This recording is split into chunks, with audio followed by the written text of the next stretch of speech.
Hello friends, welcome to my YouTube channel. आप लोग कैसे हैं? आई होप आप सभी लोग बहुत अच्छे होंगे।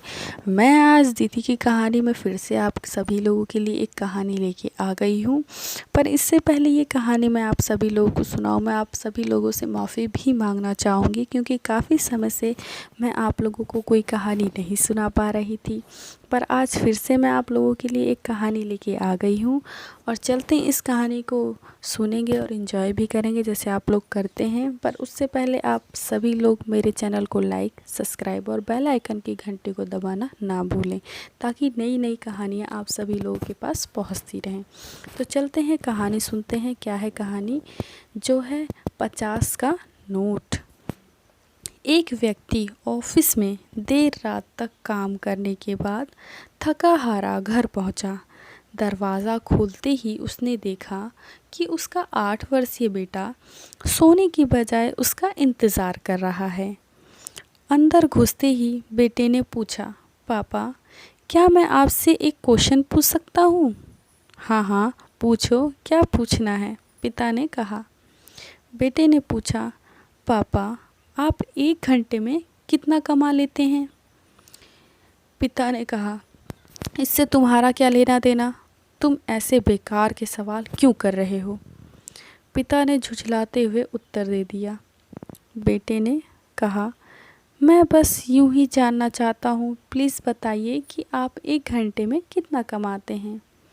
पिता ने गुस्से से उसकी तरफ देखते हुए कहा, 100 रुपये। बेटे ने कहा, अच्छा।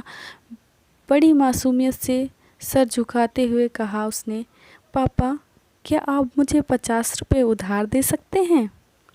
इतना सुनते ही व्यक्ति आग बबूला हो उठा।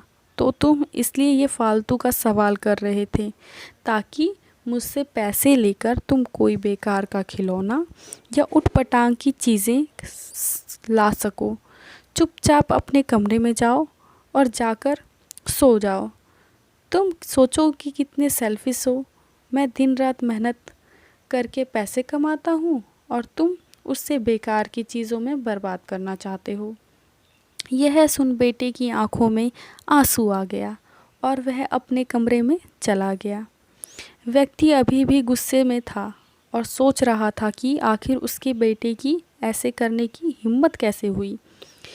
पर एक आधा घंटा बीतने के बाद वह थोड़ा शांत हुआ और सोचने लगा कि हो सकता है कि उसके बेटे ने सच में किसी ज़रूरी काम के लिए पैसे मांगे हों, क्योंकि आज से पहले उसने कभी इस तरह से पैसे नहीं मांगे थे।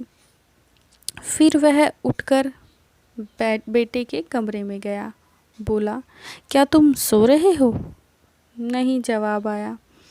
मैं सोच रहा था कि शायद मैंने बेकार में ही तुम्हें डांट दिया। दरअसल दिन भर काम करके मैं बहुत थक गया था। व्यक्ति ने कहा, आई एम सॉरी, ये लो अपने 50 रुपये। ऐसा कहते हुए उसने अपने बेटे के हाथ में 50 की नोट रख दी। बेटा खुश हुआ। थैंक यू पापा, पैसे लेते हुए कहा, और फिर वह तेज़ी से उठकर अपनी अलमारी की तरफ गया। वहाँ से उसने ढेर सारे सिक्के निकाले और धीरे धीरे उन्हें गिनने लगा। यह देख व्यक्ति फिर से क्रोधित होने लगा। जब तुम्हारे पास पहले से ही पैसे थे तो तुमने मुझसे और पैसे क्यों मांगे? क्योंकि मेरे पास पैसे कम थे, पर अब पूरे हैं, बेटे ने कहा। पापा, अब मेरे पास 100 रुपये हैं। क्या मैं आपका 1 घंटा खरीद सकता हूँ? प्लीज़ आप ये पैसे ले लीजिए और कल घर जल्दी आ जाइएगा। मैं आपके साथ बैठकर खेलना चाहता हूँ। दोस्तों, इस कहानी से जो हमें सीख मिलती है आप लोग वो समझ ही चुके होंगे कि इस कहानी का क्या उद्देश्य था। अब चलते हैं, इस तेज़ रफ्तार जीवन में हम कई बार खुद को इतना बिज़ी कर लेते हैं कि उन लोगों के लिए ही समय नहीं निकाल पाते जो हमारे जीवन में सबसे ज़्यादा इम्पोर्टेंस रखते हैं। इसलिए हमें ध्यान रखना होगा कि इस आपाधापी में भी हम अपने माँ बाप, जीवन साथी, बच्चों और अभिन्न अपने प्यारे मित्रों के लिए समय निकालें, वरना एक दिन हमें भी एहसास होगा कि हमने छोटी मोटी चीज़ों को पाने के लिए कुछ बहुत बड़ा खो दिया है। तो फ्रेंड्स, आज की कहानी यहीं ख़त्म होती है। अगर कहानी आप सभी लोगों को अच्छी लगी है तो प्लीज़ मेरे चैनल को लाइक, सब्सक्राइब और बेल आइकन की घंटी को दबाना ना भूलें। और ये कहानी आप लोग अपने फ्रेंड्स में शेयर भी करिए, ताकि वो फ्रेंड्स आपके जो काम में बिज़ी हैं, अपना काम में से कीमती समय निकाल कर आप लोगों से मिल के गपशप लड़ाएँ और अपनी पुरानी यादें ताज़ा करें। जो आज की फ्रेंड्स कहानी यहीं ख़त्म होती है। फिर मिलते हैं आपको एक नई कहानी के साथ। तब तक